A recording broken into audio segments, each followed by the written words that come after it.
আসসালামু আলাইকুম। সবাইকে আমন্ত্রণ জানাচ্ছি আজকের সর্বশেষ বাংলা সংবাদে।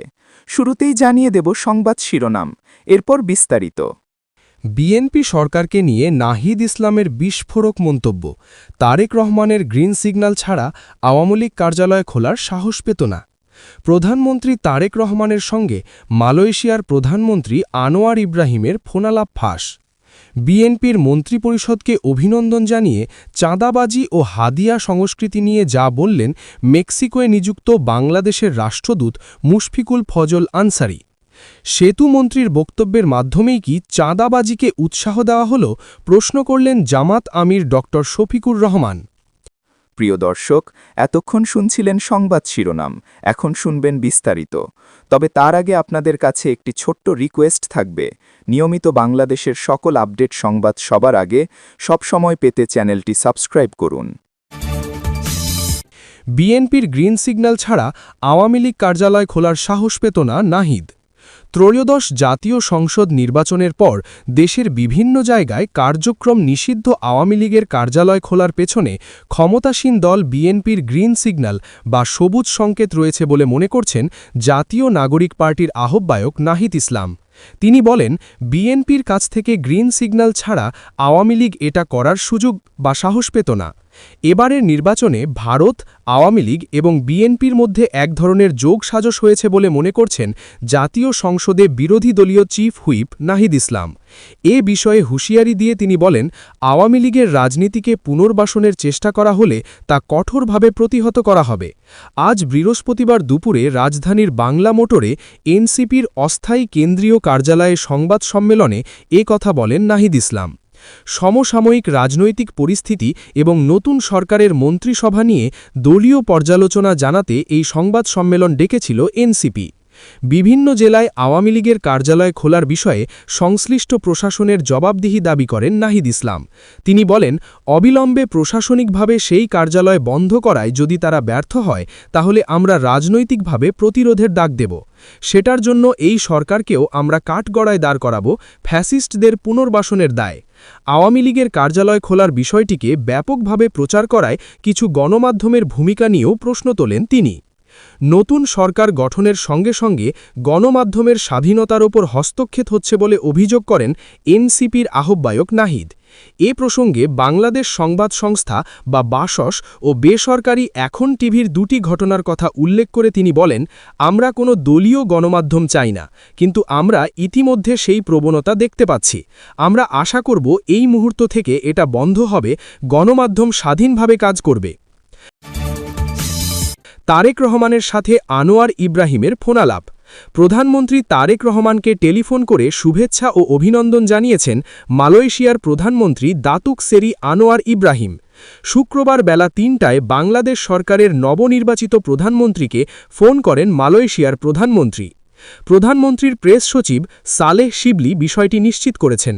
তিনি বলেন, কথোপকথনের সময় উভয় নেতা শুভেচ্ছা বিনিময় করেন এবং দুই বন্ধুত্বপূর্ণ দেশের মধ্যে দ্বিপাক্ষিক সম্পর্ক জোরদার করার ওপর জোর দেন। তারা বাংলাদেশ থেকে জনশক্তি রপ্তানি নিয়েও আলোচনা করেন। টেলিফোনে আলাপকালে মালয়েশিয়ার প্রধানমন্ত্রী ত্রয়োদশ জাতীয় সংসদ নির্বাচনে নিরঙ্কুশ বিজয়ের জন্য তারেক রহমানকে এবং তার দল বিএনপিকে অভিনন্দন জানান। তিনি বাংলাদেশের সঙ্গে বিভিন্ন দ্বিপাক্ষিক বিষয়ে ভবিষ্যতে একসাথে কাজ করার প্রতিশ্রুতি ব্যক্ত করেন। এ সময় প্রধানমন্ত্রী তারেক রহমান মালয়েশিয়ার প্রধানমন্ত্রী দাতুক সেরি আনোয়ার ইব্রাহিমকে আন্তরিক ধন্যবাদ জানান এবং দেশের উন্নয়ন ও সমৃদ্ধির জন্য দুই দেশ একসাথে এগিয়ে যাওয়ার বিষয়ে দৃঢ় প্রত্যয় ব্যক্ত করেন। মন্ত্রিপরিষদকে অভিনন্দন জানিয়ে চাঁদা ও হাদিয়া সংস্কৃতি প্রসঙ্গে যা বললেন রাষ্ট্রদূত মুশফিকুল। ত্রয়োদশ জাতীয় সংসদ নির্বাচনের পর নবগঠিত সরকারের প্রতি জনগণের সবচেয়ে বড় প্রত্যাশা হল সামাজিক শান্তি প্রতিষ্ঠা, এমন মন্তব্য করেছেন মেক্সিকোয় নিযুক্ত বাংলাদেশের রাষ্ট্রদূত মুশফিকুল ফজল আনসারি। শুক্রবার ২০ ফেব্রুয়ারি নিজের ভেরিফাইড ফেসবুক প্রোফাইলে দেওয়া এক বিস্তারিত স্ট্যাটাসে তিনি নিজের অভিমত ব্যক্ত করেন। ফেসবুক পোস্টে রাষ্ট্রদূত উল্লেখ করেন, জনগণের প্রধানমন্ত্রী তারেক রহমান নতুন আশা, দৃঢ় সংকল্প এবং ভবিষ্যৎ পরিকল্পনা নিয়ে বাংলাদেশের উন্নয়নের অভিযাত্রা শুরু করেছেন। নবগঠিত মন্ত্রিসভার সদস্যবৃন্দ এবং প্রধানমন্ত্রীর কার্যালয়ে দায়িত্বপ্রাপ্ত সংশ্লিষ্ট সকলকে তিনি আন্তরিক অভিনন্দন ও শুভেচ্ছা জানান। তিনি বলেন, মন্ত্রিসভার অধিকাংশ সদস্যের সঙ্গে তার ব্যক্তিগত পরিচয় রয়েছে, কেউ তার অগ্রজ, কেউ বা অনুজের মতো স্নেহভাজন। প্রধানমন্ত্রী যে আস্থা ও বিশ্বাস তাদের ওপর রেখেছেন তারা তা যথাযথ রক্ষা করবেন বলেই তিনি প্রত্যাশা করেন। দায়িত্ব পালন ও নীতি নির্ধারণের ক্ষেত্রে তারা যেন সর্বোচ্চ সততা, দক্ষতা ও প্রজ্ঞার পরিচয় দেন, এটাই বর্তমান সময়ের দাবি বলে তিনি মন্তব্য করেন। রাষ্ট্রদূত আরও বলেন, নবনির্বাচিত প্রধানমন্ত্রীর সামনে যেমন বিশাল প্রত্যাশা, তেমনি রয়েছে অসংখ্য চ্যালেঞ্জ। পরিস্থিতি বিবেচনায় প্রতিটি পদক্ষেপ অত্যন্ত সতর্কতার সঙ্গে নিতে হচ্ছে। মন্ত্রিসভায় যেমন অভিজ্ঞ ও প্রাজ্ঞ নেতৃত্ব রয়েছে, তেমনি রয়েছে নতুন প্রজন্মের প্রতিনিধিরাও। তিনি মনে করেন, নবীন হওয়া কোনো সীমাবদ্ধতা নয়, বরং দৃঢ় প্রতিশ্রুতি, একাগ্রতা ও সৎ উদ্দেশ্য থাকলে তারাই ভবিষ্যতে দেশের শক্ত ভিত্তি রচনা করতে সক্ষম হবেন। কথাবার্তা ও আচরণে দেশের দীর্ঘ রাজনৈতিক ঐতিহ্য ও সংস্কৃতির প্রতিফলন ঘটানো জরুরি বলেও তিনি উল্লেখ করেন। তিনি বলেন, সাধারণ মানুষের প্রধান চাওয়া হল সমাজে শান্তি শৃঙ্খলা বজায় থাকা, স্থিতিশীলতা প্রতিষ্ঠা এবং নিত্য প্রয়োজনীয় পণ্যের মূল্য যেন নাগালের মধ্যে থাকে। সরকার দায়িত্ব গ্রহণের প্রথম দিন থেকেই এসব বিষয়ে কাজ শুরু করেছে, এটি আশাব্যঞ্জক বলে তিনি মনে করেন। বর্তমান প্রেক্ষাপটে সমাজে শৃঙ্খলা ও নিরাপত্তা নিশ্চিত করা অত্যন্ত গুরুত্বপূর্ণ বলেও তিনি জোর দেন। পোস্টে তিনি চাঁদা প্রসঙ্গ উত্থাপন করেন। তার ভাষ্য অনুযায়ী, চাঁদা শব্দটি নিয়ে সাম্প্রতিক সময়ে ব্যাপক আলোচনা হচ্ছে, তাই এ বিষয় নিয়ে কথা বলা প্রয়োজন।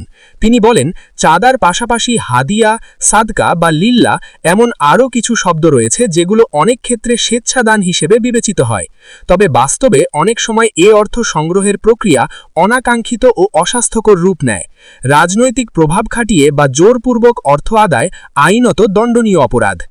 একইভাবে ধর্মীয় বিধান বা অনুভূতির সুযোগ নিয়ে অনিয়ন্ত্রিতভাবে অর্থ সংগ্রহ করাও গ্রহণযোগ্য নয় বলে তিনি মন্তব্য করেন। সড়কে পরিবহন থেকে টাকা আদায় বিষয়ে সড়ক পরিবহন ও সেতু মন্ত্রণালয়ের মন্ত্রী শেখ রবিউল আলমের মন্তব্যের সমালোচনা করেছেন জামাত আমির ড. শফিকুর রহমান।